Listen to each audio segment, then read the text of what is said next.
everybody! This week I am back to go over some math vocabulary that you will need to know for your daily math that you have to do in your math packet. So the first word I'd like to go over is pattern. Remember, a pattern is something that is reoccurring, or it happens over and over again. So looking at our number line right here, if we have 2, 4, we have to figure out what number goes in there, and we have 8, 10, we have to figure out what number goes in between 10, and then we have 14. So looking at what that pattern is, we have 2, 4, 6, 8, 10, 12. And I know our pattern is actually counting by twos.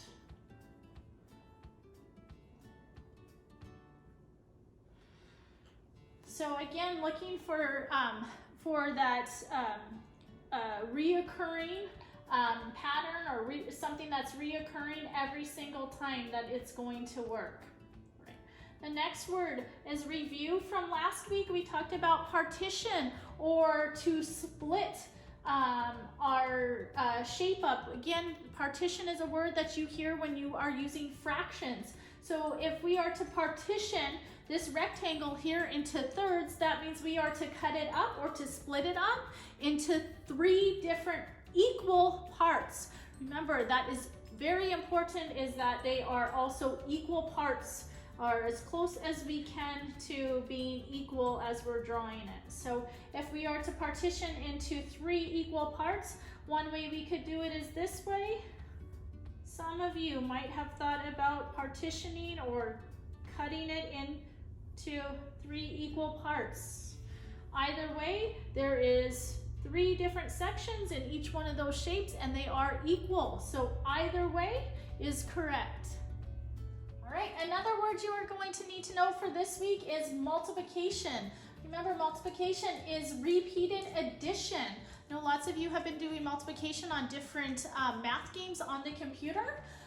So you will be practicing that on your daily math also this week. So looking at an array here, so we have stars drawn out, and we have 3 groups right here. 1, 2, 3 groups. And there is 3 stars in every group. So 2 different ways to look at it. For repeated addition, we have 3 plus 3 plus 3, and that gives us 9 altogether. Or if we are writing a multiplication sentence, we put how many groups are in that first number. So we have 1, 2, 3 groups, and then we put the number of items in each group is that second number right here. We have 3 stars in every group. So 3 times 3 is 9. Okay. All right, 2 other words that you are going to need to know this week is estimate and actual. So estimate means about how many are there, or about how long is something. And actual means exactly how many there are, or how long something is.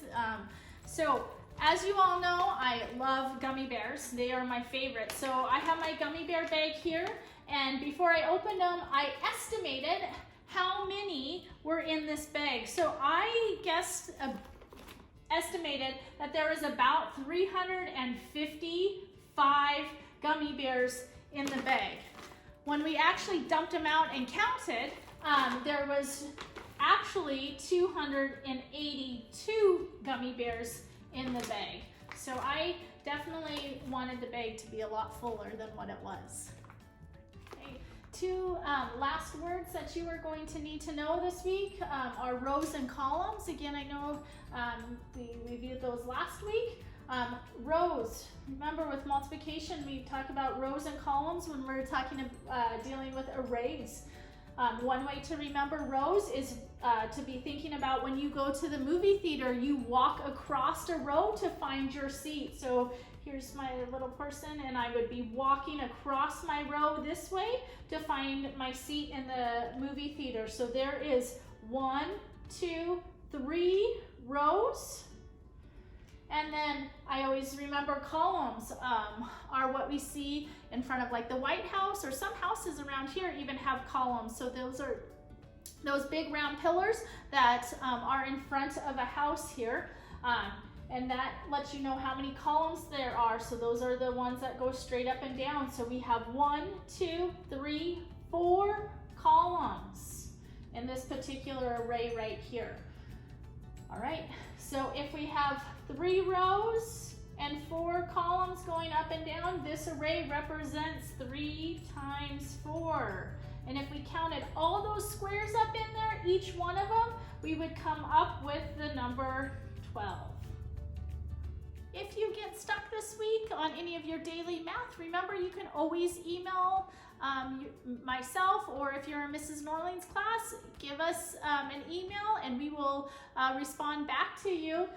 I miss everybody. I know Mrs. Norling does too, and we'll talk to you soon.